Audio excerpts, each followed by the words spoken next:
هو الحبيب الذي ترجى شفاعته لكل هول من الأهوال مقتحم يا رب بالمصطفى بلغ مقاصدنا واغفر لنا ما مضى يا واسع فهو الذي ثم معنه وصورته ثم اصطفاه حنيئا بارئ النسم يا رب بالمصطفى بلغ مقاصدنا. Assalamualaikum warahmatullahi wabarakatuh. Bismillahirrahmanirrahim. Alhamdulillahi rabbil alamin. Allahumma salli wa sallim ala sayyidina Muhammadin wa ala ali sayyidina Muhammad. Nawaina ta'allum wa ta'lim, tadhakkar wa tazkir, wa naf'a wal intifa', wal ifada wal istifada wal hatha ala tamassuki bi kitabillah wa sunnati rasulillah, wa du'a ilal huda wa dalala alal khair ibtigha wajhillah wa mardatihi wa qurbihi wa tawabihi subhanahu wa ta'ala. Mungkin yang megang kitab bisa buka hadis ke-16 ya. Hadis ke-16 itu halaman 15. Paling bawah, halaman 15 paling bawah. Al-hadis hadis asar an-nahy 'anil ghadab. An Abi Hurairah radhiyallahu ta'ala anhu anna rajulan qala lin nabiy sallallahu alaihi wasallam ausini qala la taghdab faraddada miraran qala la taghdab rawahul Bukhari. Wa Nabi Ya'la Shaddad bin Aus radhiyallahu ta'ala anhu an Rasulillah sallallahu alaihi wasallam qala inna Allah katabal ihsan ala kulli syai' fa idza qataltum fa ahsinul qitlah wa idza zabahtum fa ahsinuz zibhah wal yuhidda ahadukum safratah wal yurih zabihata rawahu Muslim. Alhamdulillah, hadirin hadirat yang dimuliakan Allah Subhanahu wa taala, melanjutkan pelajaran kita daripada kitab Arba'in Nawawi, hadis Arba'in sampai pada hadis yang ke-16. Di sini hadis diriwayatkan oleh Abu Hurairah radhiyallahu ta'ala anhu arda, bahwasanya ada satu orang datang kepada Nabi Muhammad sallallahu alaihi wasallam. Nah, ini orang tersebut ikhtilaf, terjadi perbedaan pendapat antar ulama siapa yang dimaksud seseorang laki-laki itu yang datang ke Rasulullah. Ada yang mengatakan yang dimaksud adalah Abu Darda, sahabat Nabi yang bernama Abu Darda. Ada juga yang mengatakan beliau adalah Sufyan bin Abdullah Ats-Tsaqafi. Bahkan ada juga yang mengatakan Abdullah bin Umar, dan juga banyak lagi pendapat-pendapat lainnya. Intinya ya ahbab, ada satu sahabat yang datang berjumpa dengan Rasulullah. Kemudian beliau berkata, "Qal ya Rasulullah ausini." Wahai Nabi, tolong dong berikan saya nasihat. Nasihat yang memberikan manfaat untuk saya dalam urusan dunia, juga manfaat yang akan menguntungkan saya dalam urusan akhirat. Maka di sini penting bagi kita ya ahbab, nih hal kayak begini perlu kita contoh. Jadi nasihat itu bukan ditunggu tapi dicari. Makanya kadang-kadang kita ini bukan nyari nasihat, nunggu nasihat. Udah gitu kalau dinasihatin marah lagi ya, nggak terima. Mestinya kita ini datang mencari, tanya sama orang yang kita kenal, tolong dong nasihatin saya kurangnya di mana. Sebab tujuan nasihat itu adalah untuk memperbaiki kita hadirin, untuk memperbagus urusan kita. Makanya ini sahabat mencontohkan, dia nggak nunggu Nabi, tapi dia datangi Rasulullah. Ya Nabi, ausini, tolong nasihati saya, berikan wasiat yang manfaat untuk saya dalam urusan dunia dan akhirat. Maka Nabi pun menjawab, la taghdab. Kata Nabi, mau nasihat? Mau ya Rasulullah. Kata Nabi, la taghdab, jangan gampang emosian, jangan gampang marah. Maka ini sahabat, dia pikir Nabi ingin memberikan nasihat yang panjang, Pak. Ternyata Nabi memberikan nasihat singkat. kalimatnya pendek, kata Nabi, la taghdab, jangan gampang marah. Maka saat itu nih sahabat merasa nggak cukup, dia nunggu nasihat yang lain. Faraddada mirara, maka dia minta lagi sama Rasulullah, ya Nabi, ausini, nasihatin lagi ya Rasulullah. Kata Nabi, la taghdab, jangan gampang emosi ya. Ini sahabat masih belum cukup, minta lagi sama Nabi. Nabi tambahin, kata Nabi, la taghdab, jangan gampang emosi. Bahkan dalam riwayat yang lain Nabi ulang sampai 3 kali, la taghdab, la taghdab, la taghdab, walakal jannah. Jangan gampang emosi, jangan gampang marah, jangan gampang terpancing emosimu, maka bagimu surganya Allah Subhanahu wa taala. Maka di sini hadirin hadirat yang dimuliakan Allah Subhanahu wa taala, lihat ucapan yang disampaikan oleh Nabi Muhammad sallallahu alaihi wasallam itu kalimatnya pendek tapi maknanya luas, Pak. Manfaatnya besar. Nabi nyampein hadis la taghdab, jangan marah, udah pendek, ya, nggak panjang. Bukan 1 lembar, bukan 2 lembar nasihat Rasulullah, cuman simple, cuman la taghdab. Tapi lihat manfaatnya. Ini menunjukkan ciri seorang muslim, hadirin. Orang Islam itu, Pak, Bu, kita ini diajarkan sama Nabi Muhammad memiliki sifat maaf, ya. Bahkan Allah Subhanahu wa taala nyatakan dalam Al-Qur'an, khudhil afwa wa'mur bil 'urfi wa'rid 'anil jahilin. Khudhil afwa, berikan maaf. Kepada siapa yang maaf? Kepada orang yang salah sama kita. Jadi memang sifat emosi, sifat marah itu, hadirin, ini ada dari kecil, udah ada, ya. Jadi sifat marah itu memang sudah ada dari sejak awal, ya.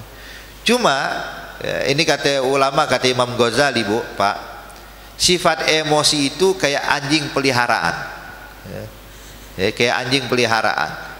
Anjing peliharaan, ya, kalau seandainya nggak dilatih, maka dia bakal gonggong siapapun, bahkan pemiliknya bakal digonggong sama dia, bahkan pemiliknya bakal digigit sama dia. Kenapa? Sebab nggak dididik, nggak dilatih. Tapi kalau anjing peliharaan dilatih, maka dia bakal menggonggong sesuai arahan pemiliknya, ya. Kalau pemiliknya suruh diam-diam, pemiliknya suruh jalan-jalan, ya begitu deh itu anjing peliharaan. Nah, kita nih hadirin, sifat emosi kita juga itu juga harus kita latih, ya. Kita latih. Kalau kita bisa melatih diri kita dengan memberikan maaf kepada orang yang berbuat salah kepada kita, sehingga nanti emosi itu hanya akan muncul kalau dalam urusan agama. Kalau dalam urusan agama kita lepas, marah nggak jadi masalah. Tapi kalau urusan pribadi, kalau bisa kita tahan emosi kita. Jangan kita umbar emosi, kemarahan kita kepada seseorang. Apalagi kalau cuma urusan dunia. Apalagi kalau dalam urusan hal yang sepele, hadirin. Makanya kadang-kadang, ya, banyak hal rusak dalam kehidupan kita ini. Itu kalau kita perhatikan, marah atas sesuatu hal yang sepele, ya. Lagi jalan kesenggol dikit, ya Allah, kesenggol, memar juga kagak tangan kita, ya. Patah juga enggak, keseleo juga enggak, cuman kesenggol, marah, ya. Akhirnya ujung-ujungnya berantem, musuhan, enggak saling tegur selama sebulan, hadirin. Pasti cuman tegur, cuman nyenggol sedikit doang, ya. Iya kan? Kenapa? Sebab dia enggak bisa mengontrol emosinya, ya. Makanya hadirin, kalimat Nabi Muhammad la taghdab, kalau benar-benar kita jalankan, Pak, maka kehidupan kita ini aman, ya. Itu pernah, ya, di apa namanya, di Shibam, ada satu kota di Hadramut sana, hadirin, namanya kota Shibam, ya. Ini kota Shibam, Bapak Ibu sekalian, itu rumah-rumahnya itu, Pak, bertingkat semua, ya. Itu rumahnya itu ada yang sampai 5 tingkat, sampai 7 tingkat, ya. Makanya dibilang pencakar langit pertama di dunia, yaitu tuh, ya. Sebelum ada bangunan-bangunan tinggi nih, ya. Itu dia dari zaman dulu udah ratusan tahun, Pak, ya. Rumahnya itu sampai ada yang sampai 10 tingkat, bahkan udah kayak hotel. Dan itu 10 tingkat, 7 tingkat bukan dibuat dari semen, dari tanah, ya. Sampai sekarang masih ada tuh rumah, masih ditinggalin, hadirin. Umurnya ratusan tahun tuh rumah. Dan jadi apa? Jadi ciri khas kota Shibam di sana itu, kalau kita lewat kampung Shibam itu kita lihat tuh bangunan-bangunan tinggi sampai sekarang, hadirin. Jadi dulu Shibam ini, Pak, Bu, Itu subhanallah pernah ada satu hakim dipilih oleh sultan untuk menjadi kepala kampung di kota Shibam itu. Artinya untuk mengatur hukum dan lain-lainnya. Ini hakim waktu ditugaskan di Shibam, udah disiapkan rumah dinasnya, udah siap tempatnya dan lain-lainnya. Tapi subhanallah berbulan-bulan bahkan bertahun-tahun di Shibam gak pernah ada kasus yang diangkat ke pengadilan. Sampai hakim cuma makan gaji buta doang bertahun-tahun. Nggak ada orang ngaduin masalah, wala ada problem. Sampai nih hakim yang tadinya selalu setiap hari datang ke tempat dinasnya pakai baju dinas, sampai udah malas sudah. Udah dilepas tuh baju dinas, udah kayak pakaian muslim yang lain aja udah. Sampai ketika nunggu hakim nggak kuat bu, keluar dari rumahnya dia pergi ke pasar. Pas nyampe pasar lihat orang lagi lalu lalang di pasar, dia teriak nih hakim. Kata hakim, ayo Hannas, hei orang-orang coba kumpul semuanya. Maka orang pun berkumpul mengelilingi nih hakim. Begitu dia kumpul semuanya, hakim nanya, at-ta'rifuna man ana? Kalian kenal nggak siapa saya? Maka semua mengatakan, na'am, na'rifkum annakum qadhi. Ya, kami kenal engkau, kau ini adalah hakim di kampung kita.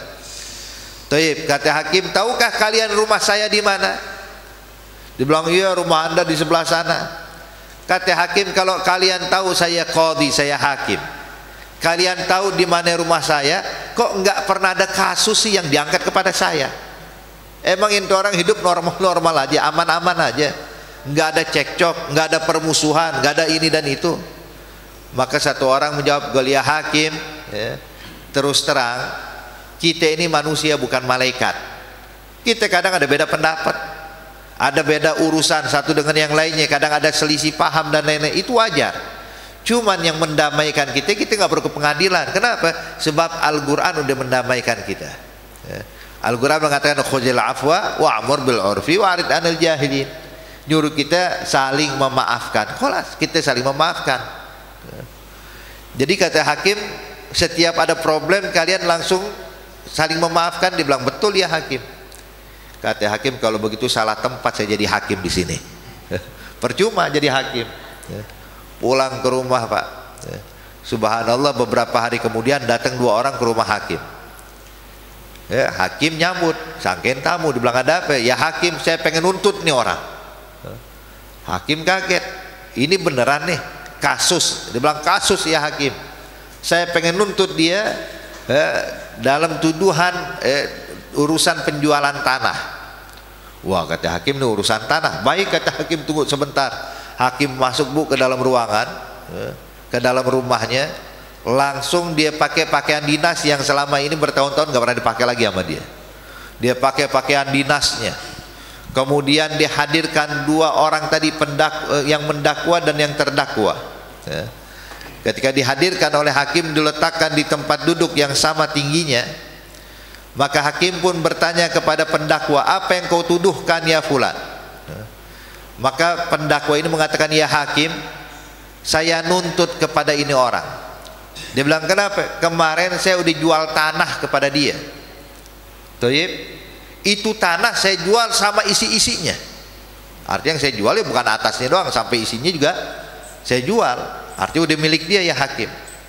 Nah kemarin waktu saya jual itu barang dengan harga sekian dan sudah lunas, artinya jual beli udah sah ya hakim. Ini orang gali sumur di tanah yang dibeli itu.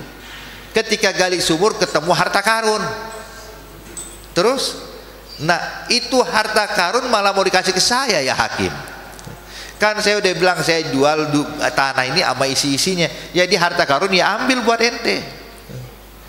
Hakim kaget, ada orang kasih harta karun kagak mau ya. Hakim nengok kepada terdakwa, apa pendapat ente? Dia bilang, ya hakim, saya kan cuma beli tanahnya doang, berarti harta karun milik dia, makanya saya balikin harta karun. Dia nolak ya hakim. Hakim bingung nih. Ini ibaratnya nih kasus pertama aneh. Jadi ternyata bukan masalah jual beli tanah yang dipermasalahkan, ini harta karun siapa yang mau nerima. Yang menjual nggak mau nerima, yang membeli yang udah jadi miliknya juga nggak mau ngambil tuh harta karun. Akhirnya kata hakim, ketika diem bengong nih, hakim lagi mikir gimana nih ngambil keputusan. Dua orang ini saling berbisik Pak, pendakwa sama terdakwa. Ketika berbisik kemudian mereka bilang, ya hakim gini deh, kalau hakim nggak punya solusi, kami punya solusi. Kata hakim, ajib nih orang datang kemari pikir minta solusi tapi ingin memberikan solusi pada hakim. Dia bilang, apa solusi kalian? Hakim gini, saya kan nggak mau itu harta karun, dia juga nggak mau harta karun, terus udah harta karun ambil buat ente ya hakim. Ambil buat ente, selesai udah, jadi kita nggak ribut-ribut. Kata hakim, tunggu dulu, jangan main sembarangan ente orang, katanya aneh nggak mau terima tuh harta karun. Terus gimana ya hakim? Tunggu, ini pernah terjadi kata hakim di zaman Bani Israel. Di zaman Bani Israel kasusnya sama seperti ini. Maka saya ingin ngambil keputusan nih kata hakim. Fulan, dipanggil pendakwa, ente punya anak nggak? Dia bilang ada ya hakim. Laki-laki apa perempuan? Laki-laki ya hakim. Udah nikah belum? Belum ya hakim. Terus hakim nanya sama terdakwa, Fulan, gue lebih, ini punya anak perempuan nggak? Ada ya hakim. Udah nikah belum? Belum ya hakim. Ya sudah, kata hakim, kawinkan atau nikahkan kedua anak kalian, harta karunnya buat dia berdua, udah, buat anak-anak kalian. Hakata. Jadi intinya hadirin, dalam keadaan masa lalu itu bahwasanya tuh nggak ada orang kepancing emosi sampai bermusuhan dan lain-lainnya. Kenapa? Sebab mereka tahu fadilah memaafkan.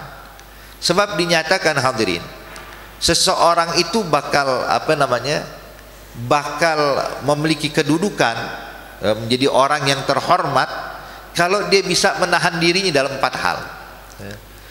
Dia bisa nahan diri dalam 4 hal, jadi orang terhormat orang ini.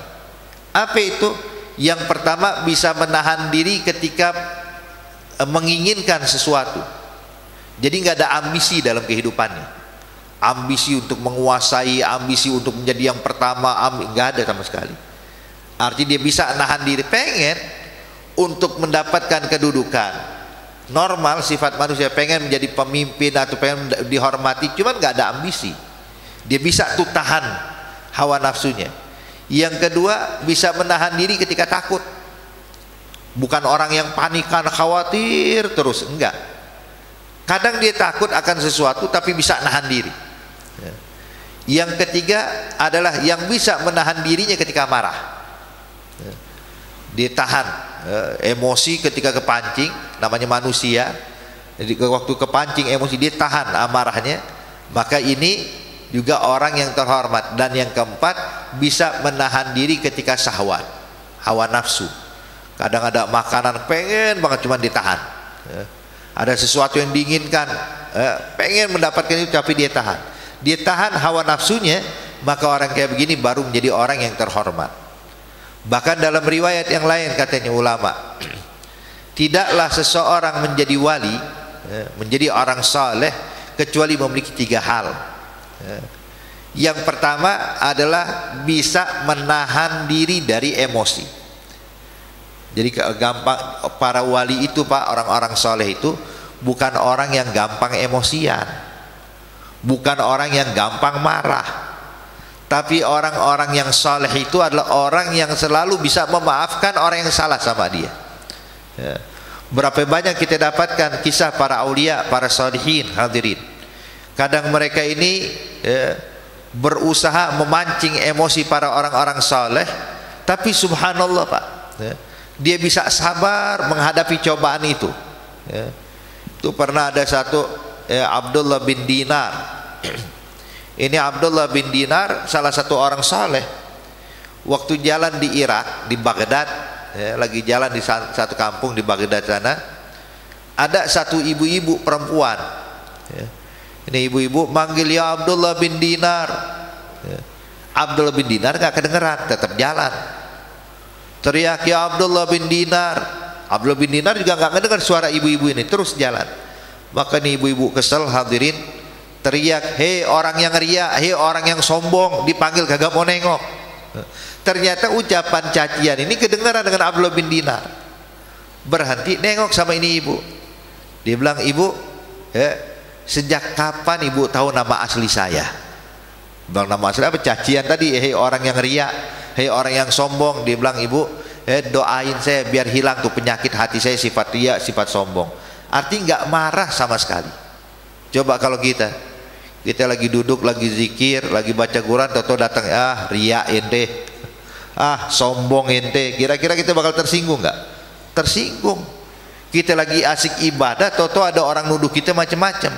Kita bakal terpancing emosi kita. Tapi mereka kaum salihin, mereka melakukan ibadah dituduh macam-macam, kagak berubah, nggak marah sama sekali. Itu pernah Ali Zainal Abidin ibn Husain bin Ali bin Abi Thalib, hadirin. Begitu selepas dia ngajar di masjid, waktu keluar sama murid-muridnya nih, ada satu orang mencaci maki dia di depan umum, tuduhan-tuduhan dan fitnah-fitnah yang keji.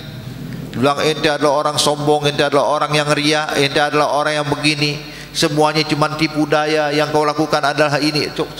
Tuduhan dan fitnah kepada Ali Zainal Abidin di hadapan murid-muridnya.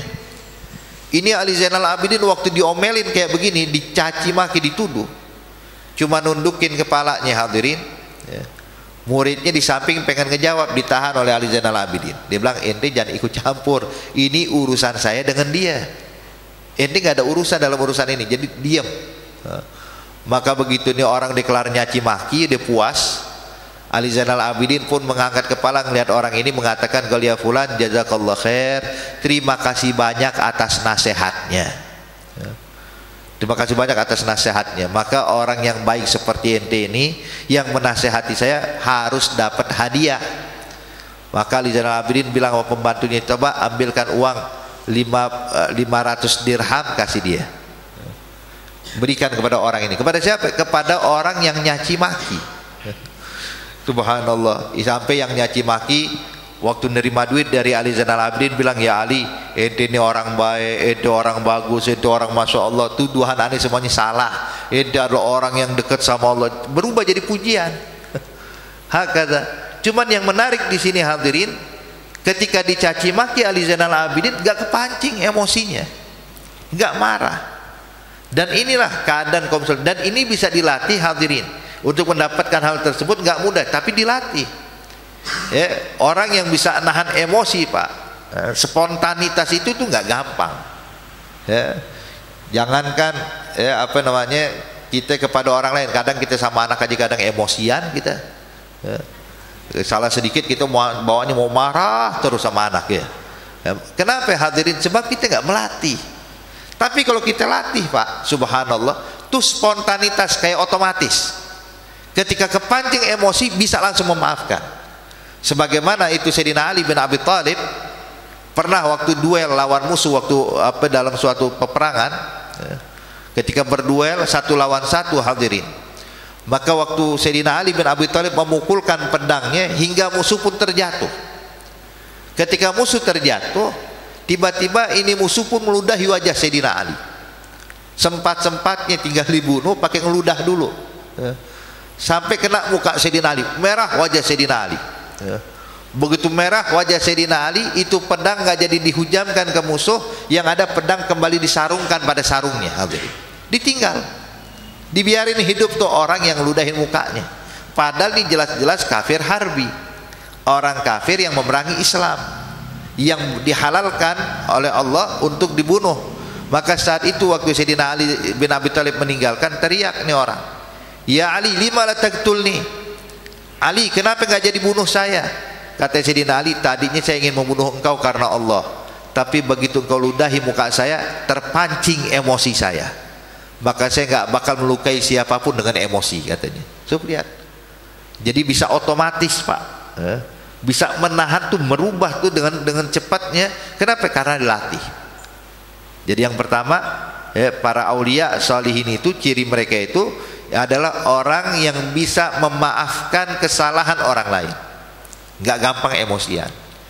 Yang kedua adalah orang yang wara, yang hati-hati, nggak memakan yang subhat, apalagi yang haram. Pokoknya perkara subhat ditinggalkan.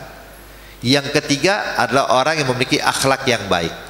Ini adalah 3 ciri para aulia dimanapun itu, mau di Indonesia mau di luar Indonesia, kesamaan mereka dalam 3 hal ini: bisa memaafkan, yang kedua punya sifat wara, dan yang ketiga adalah memiliki akhlak yang terpuji. Taib. Kemudian hadirin hadirat yang dimuliakan Allah, Nabi pernah menyatakan dalam hadis, kata Rasulullah, laisal qawi bisura'ah, bukan orang yang kuat itu yang bisa menjatuhkan lawan gulatnya. Jadi kalau bisa jatuh lawan gulat, wah kuat nih, enggak. Tapi kata Rasulullah, orang yang kuat adalah orang yang bisa menahan emosinya waktu dipancing. Ketika dipancing emosi dia tahan, dia sabar, maka ini baru orang yang kuat. Jadi orang yang kuat itu bukan orang yang bisa mengalahkan musuh di hadapannya, lah. Tapi orang kuat itu adalah orang yang bisa menahan emosinya waktu dipancing. Wahakada. Makanya hadirin hadirat yang dimuliakan Allah Subhanahu wa taala, ya, Allah Subhanahu wa taala menyatakan dalam Al-Qur'an, wal kadhiminal ghaidh wal 'afina 'anil nas wallahu yuhibbul muhsinin. Wal kadhiminal ghaidh. Siapa kadhimin ghaidh? Kadhimin yang bisa menahan emosi. Ya. Waktu dipancing emosinya dia bisa tahan tuh. Itu adalah kadhimul ghaidh. Wal 'afina 'anil nas, dan orang yang bisa memaafkan kesalahan orang lain. Memaklumi orang salah, biarin deh. Namanya juga manusia bukan malaikat. Itu 'afina 'anil nas. Wallahu yuhibbul muhsinin, dan Allah menyukai orang-orang yang berbuat baik seperti ini. Maka hadirin hadirat yang dimuliakan Allah Subhanahu wa taala, ini orang-orang yang seperti ini, ya, orang-orang yang bisa menahan emosi, maka mereka adalah orang yang bakal dimasukkan ke dalam surganya Allah Subhanahu wa taala. Wahakadha. Maka kita latih Bapak Ibu sekalian, jangan gampang terpancing emosi kita. Itu pernah, ada satu orang waktu pembantunya atau budak perempuannya bawa air panas dipancing. Ketika jalan nih, ini budak perempuan bawa air panas, tanpa sengaja tersandung kakinya hingga menumpahkan air panas mengenai anak sang tuan. Ini anak kepanasan, nangis air panas. Maka waktu melihat anaknya kesiram air panas, marah ini tuannya kepada ini budak. Cuman ini budak pintar, karena dia nggak sengaja, bukan disengaja ditumpahkan, tersandung sehingga menumpahkan kepada anak tadi. Maka waktu melihat tuannya marah, ini sang budak perempuan langsung berkata, wal kadhiminal ghaidh, dibacain ayat Quran. Dan orang yang bisa menahan emosinya. Dengar kayak gitu, sang tuan mengatakan, dalam kadzamtu ghaidhi, saya tahan emosi saya. Wal 'afina 'anil nas, teriak lagi budak perempuan, wal 'afina 'anil nas, dan yang memaafkan orang yang salah. Maka tuannya nengok pada ini budak perempuan, lagad afautu anki, iya anda maafin ente, anda gak jadi marah. Terus ini budak berkata lagi, wallahu yuhibbul muhsinin, Allah suka kepada orang yang berbuat baik. Maka ini tuan nengok kepada ini budak, kalau gitu engkau aku merdekakan di jalan Allah. Coba lihat, padahal ini budak jelas salah, tapi bisa dimaafkan, bahkan dibebaskan dan dimerdekakan. Itu pernah Sayyidina Umar ibn al-Khattab radhiyallahu ta'ala anhu arda, kita tahu Sayyidina Umar ini adalah Amirul Mukminin, orang yang sangat adil hadirin. Ya, itu orang yang benar-benar hati-hati dalam menentukan hukum. Ya. Jadi pernah Sayyidina Umar ibn al-Khattab dituduh sama satu orang, bang, ya Umar, ente la ta'adil, ente gak berbuat adil, ente begini, dituduh dan difitnah ini Sayyidina Umar. Hingga akhirnya Sayyidina Umar ibn al-Khattab marah, Pak. Ya. Dia udah capek, ya. Itu Sayyidina Umar siang malam gak pernah tidur, Pak. Dia bilang, kenapa ini gak tidur siang? Dia bilang, karena kalau anda tidur siang kasihan umat, ya. Kasihan umat. Akhirnya mereka kalau ada apa-apa nggak bakal selesai masalahnya. Jadi saya harus ada bersama mereka. Tapi kenapa nggak tidur malam ya Umar? Dia bilang, kalau tidur malam saya nggak bisa menjaga diriku untuk, sebab malam itu ada kesempatan saya jalin hubungan saya dengan Allah.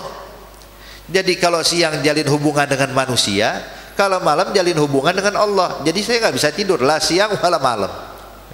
Sibuk terus Sayyidina Umar bin Al-Khattab. Siang keliling, malam dia ronda keliling. Melihat keadaan umat, begitu keadaan Sayyidina Umar bin Al-Khattab. Tahu-tahu ini orang malah menuduh, ente ini nggak adil ya Umar, ente ini nggak becus jadi pemimpin ya Umar, ente ini begini dan begitu, tuduhan dan fitnah-fitnah yang dilemparkan kepada Sayyidina Umar bin Al-Khattab. Maka Sayyidina Umar Ibn Al-Khattab kala itu sifat manusianya kepancing, marah dia, merah wajah Sayyidina Umar. Waktu merah wajah Sayyidina Umar Ibn Al-Khattab, tahu-tahu ada orang berkata, "Ya Amirul Mukminin," diingetin ada orang ngasih nasihat, "Hai Amirul Mukminin, alam tasma' anna Allah Ta'ala yaqul." Ya Amirul Mukminin, ente enggak pernah dengar firman Allah ya? Sebab ini orang paham, lihat muka Sayyidina Umar dia merah, dia nasihatin, "Ya Umar, ente enggak pernah dengar firman Allah?" Dibilang apa? Khuzil afwa wa amur bil urfi wa arid anil jahilin. Dibilang berikan maaf, kemudian juga amar ma'ruf dan berpaling, jangan dengerin ucapan-ucapan orang yang bodoh. Wa hadza minal jahilin.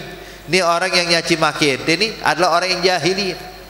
Jadi orang jahil yang dimaksud dalam ayat ini Bapak Ibu sekalian, bukan orang yang enggak ngerti ilmu, bukan. Tapi orang jahil yang dimaksud oleh Allah di dalam Al-Quran adalah orang yang gak bisa menjaga lisannya, yang selalu mencaci maki, yang selalu melakukan hal yang buruk atau kalimat-kalimat yang buruk. Maka ini adalah termasuk dalam kategori jahili di dalam Al-Quran. Maka orang ini berkata kepada Sayyidina Umar, "Ya Amirul Mukminin, ini minal jahil yang dimaksud oleh Allah." Kenapa? Isinya cuma cacian makian, kalimatnya kasar dan buruk. Maka Sayyidina Umar Ibn Al-Khattab dengar kayak gitu, noleh kepada orang yang memberikan nasihat, bilang, "Sadaqta, benar ucapan ente. Sekarang alhamdulillah sifat marah saya udah hilang," katanya. Enggak jadi emosi, enggak jadi marah, enggak jadi kepancing. Makanya kan Allah Subhanahu wa taala bilang dalam ayat yang lain, hadirin, Allah nyatakan, "Wa ibadur rahman alladzina yamshuna 'alal ardi hauna wa idza khatabahumul jahiluna qalu salama." Ibadur Rahman, hamba-hambanya Allah yang disayang oleh Allah, yang berjalan di muka bumi ini haunan, dengan penuh ketenangan. Wa idza khatabahumul jahiluna qalu salama. Dan kalau ada orang jahil berkata kepada mereka, maksud orang jahil tadi yang mencaci maki, yang menuduh, yang mengucapkan kalimat-kalimat yang buruk, qalu salama, dia jawab dengan salam. Artinya enggak kepancing, walau ngebalas dengan cacian juga makian. Oke, pernah Sayyidina Abu Bakar Siddiq, Pak, Bu, lagi duduk sama Rasulullah, lagi musyawarah berdua nih, duduk empat mata. Tahu-tahu datang satu orang langsung mencaci maki Abu Bakar Siddiq di depan Rasulullah. Abu Bakar Siddiq waktu dicaci maki diam, Nabi pun diam, hadirin. Jadi orang lagi duduk, lagi ngobrol, tahu-tahu ada orang teriak-teriak depan kita, menuduh atau mencaci maki orang yang di hadapan kita, teman ngobrol kita. Maka saat itu Rasulullah Sallallahu Alaihi Wasallam, ketika ada orang mencaci maki Abu Bakar Siddiq di hadapannya, Sayyidina Rasulullah diam, Pak, nggak ngomong, diam aja. Maksudnya biar ini orang udah buru-buru, udah kelar urusan caci maki, keluar deh, pergi dari situ, kita mau lanjutin musyawarah. Sayyidina Abu Bakar Siddiq juga diam. Cuman ternyata caciannya makin pedas, tuduhannya makin gak beralasan lagi. Maka Sayyidina Abu Bakar Siddiq ingin membela diri, Pak. Maka Sayyidina Abu Bakar Siddiq pun berkata, "Ya fulan, itu tidak benar yang kau tuduhkan." Ketika Abu Bakar Siddiq menjawab, apa yang dilakukan Rasulullah? Nabi langsung bangun, ninggalin mereka berdua. Tadi waktu Abu Bakar Siddiq diam dicaci maki, Nabi juga diam dengerin. Tapi begitu Abu Bakar Siddiq membela diri, klarifikasi atas tuduhan tersebut, maka saat itulah Nabi bangun meninggalkan mereka berdua. Abu Bakar Siddiq lihat Rasulullah pergi, dikejar Rasulullah, "Ya Rasulullah, kenapa kau pergi dari saya? Tadi waktu orang mencaci maki saya, dari awal saya diam, ente diam. Tapi waktu saya membela diri atau klarifikasi, kenapa kau tinggalkan saya, ya Rasulullah?" Kata Nabi, "Ya Abu Bakar Siddiq, waktu engkau dicaci maki dan kau diam, sesungguhnya Allah mengutus malaikat yang membela dirimu. Tapi ketika engkau mulai klarifikasi, engkau mulai membela diri, maka pergilah malaikat yang datang adalah syaitan. Dan seorang Rasul tidak mungkin duduk satu majelis dengan syaitan. Maka jadi saya tinggalkan ini. Kenapa? Sebab kalau klarifikasi, membela diri, ujung-ujungnya marah, ujung-ujungnya jadi berantem. Maka udah tinggalin aja daripada ribut, kata Rasulullah. Wah, kata Suflian. Jadi Islam bukan melarang kita klarifikasi, hadirin. Islam nggak ngelarang kita membela diri, boleh kok membela diri, boleh kok klarifikasi. Cuman masalahnya biasanya kalau orang klarifikasi ujung-ujungnya emosi, marah. Kalau sudah marah urusannya dipanjang. Kadang sebulan, kadang setahun, kadang 10 tahun, kadang diwarisin sama anak, enggak saling tegur. Sebelum meninggal, nak, sob abah mau kasih wasiat. Dia bilang apa? Nanti kalau abah meninggal, ente jangan berhubungannya sama tetangga kita itu. Kenapa? Itu musuhnya abah. Kok permusuhan diwarisin, hadirin? Yang ribut siapa? Kenapa anak yang nggak tahu menahu jadi ikut musuhan? Jangan. Makanya di sini hadirin, jadi al-jahil yang dimaksud ini adalah orang yang mengucapkan kalimat yang kasar, yang keluar cacian, makian. Maka tugas kita adalah tahan emosi. Jangan kepancing. Memang berat, Pak. Menahan emosi itu berat, nggak gampang. Tapi subhanallah kalau berhasil, maka itu akan bercahaya hati kita kalau kita bisa menahan emosi. Maka di sini saya pengen kasih kiat, hadirin. Gimana sih kalau ada orang salah sama kita biar nggak gampang marah, biar nggak gampang kepancing emosi. Sebenarnya kiat ini bukan dari saya, kiat ini dari sahabat-sahabat Rasulullah.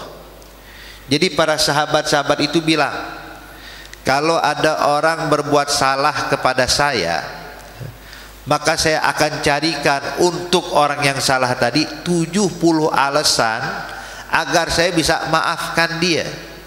Saya cariin 70 alasan.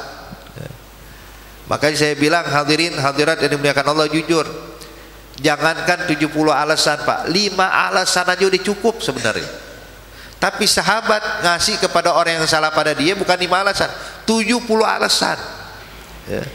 Seperti contoh, hadirin, ini cara mudah aja, Pak. Kalau kita ketemu orang nih depan masjid, orang yang kita kenal, yang biasa kita sapa, waktu lewat kita bilang assalamualaikum, tahu-tahu orang nggak ngejawab salamnya kita, muka cemberut ngeliat kita, pakai melengos lagi dari kita, jalan ninggalin kita, hadirin. Kira-kira marah nggak kita? Marah. Kita bilang astagfirullah, kita udah santun, kita ucapin dengan ramah, kita ucapin salam, malah diginiin sama dia. Sebenarnya apa sih salahnya saya? Kalau seandainya kita nih hadirin hadirat yang dimuliakan Allah tidak mencarikan alasan untuk memaafkan orang tersebut, yang ada kita bakal marah sama ini orang, habis ini nggak mau teguran lagi udah. Cuman kadang-kadang yang salah nih kita, Pak, kita nggak tahu orang punya salah atau enggak, tapi kita cari masalah atau cari salahnya dia. Ini salah, nggak benar. Jadi jangan pernah mencari kesalahan orang lain, tapi carilah alasan untuk kita bisa maafkan orang lain. Contoh, hadirin, ketika kita dapetin kejadian kayak tadi, ada satu orang yang kita kenal, yang biasa kita sapa, yang kita nggak punya urusan sama dia, nggak pernah bermasalah dengan dia, tapi subhanallah waktu kita ucapkan salam, dia tidak menjawab, dia pasang muka masamnya kepada kita, terus pakai melengos ninggalin kita, hadirin. Maka apa yang harus kita lakukan? Cariin alasan agar kita bisa maafkan dia. Bilang aja dalam hati kita, oh mungkin tadi suara salam saya nggak kedengeran sama dia, dia nggak kedenger salamnya saya. Selesai itu, emosi yang tadinya memuncak mulai turun. Terus kasih lagi alasan kedua, atau mungkin dia udah menjawab, cuman sayanya nggak dengar, saya nggak lihat dia ngejawab salam saya. Atau yang ketiga, kasih lagi alasan, oh mungkin dia mukanya pasang cemberut ke saya ini sebab dia ini lagi ada urusan rumah tangga, lagi ribut sama istrinya, lagi ribut dalam urusan rumahnya nih, sampai kebawa keluar rumah. Terus juga kasih alasan keempat, apa alasan keempat?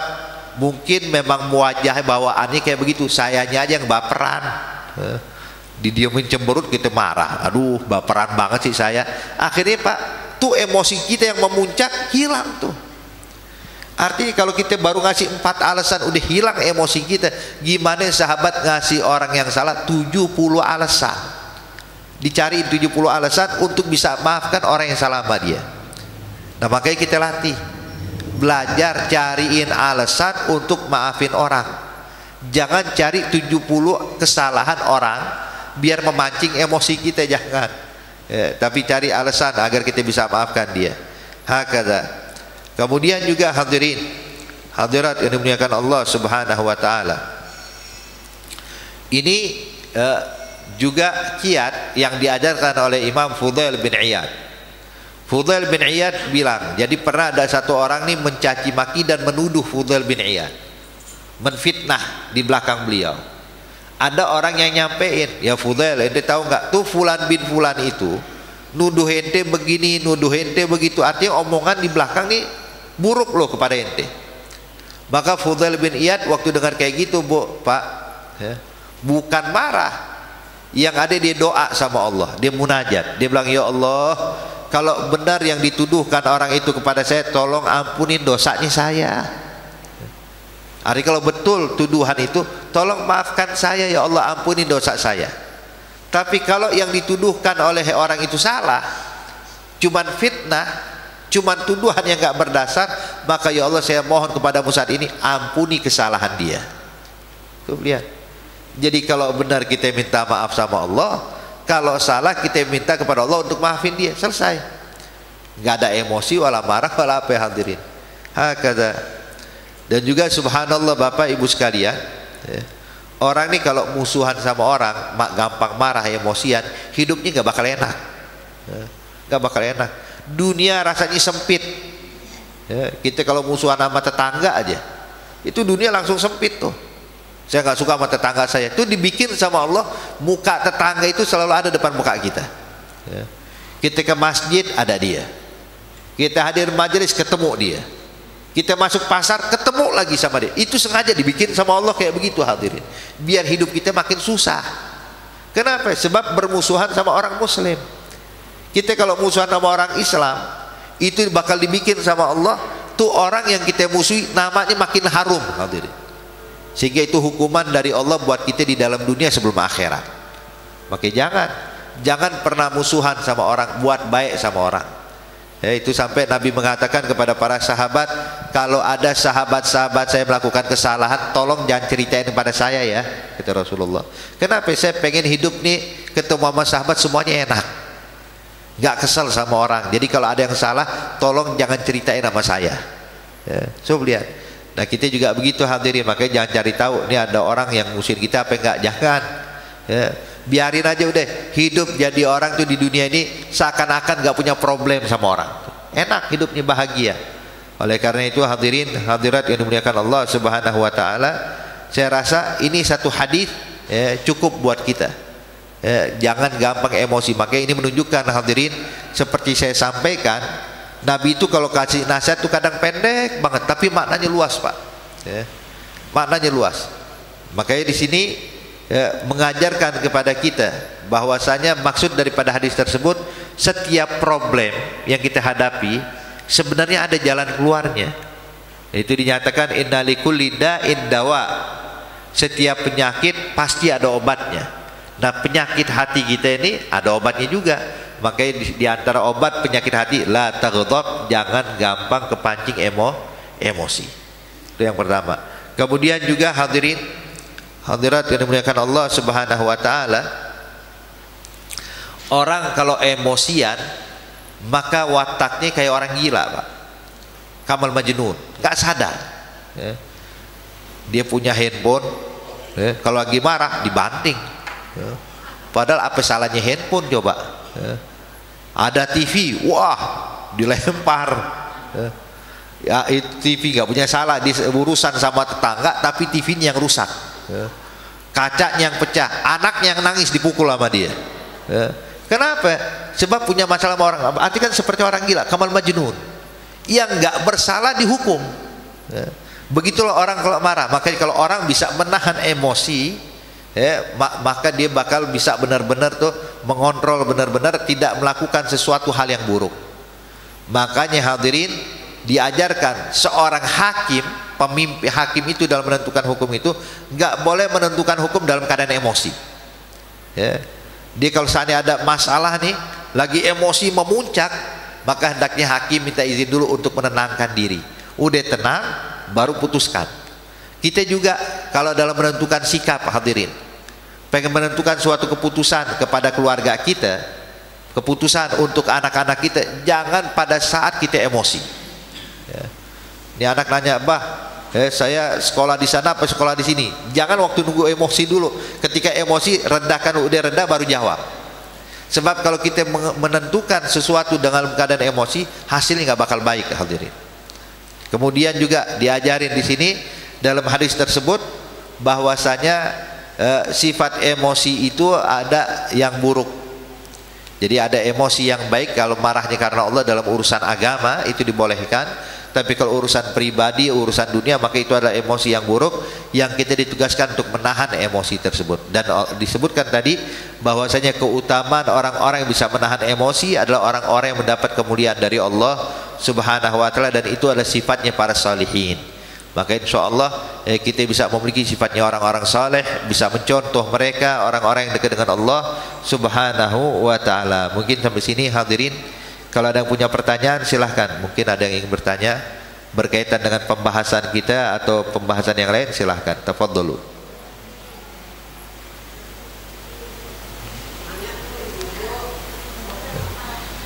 Silahkan.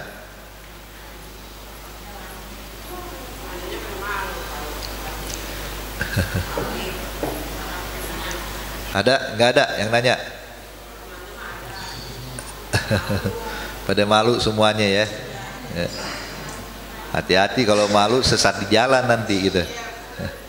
Ala kulli hal.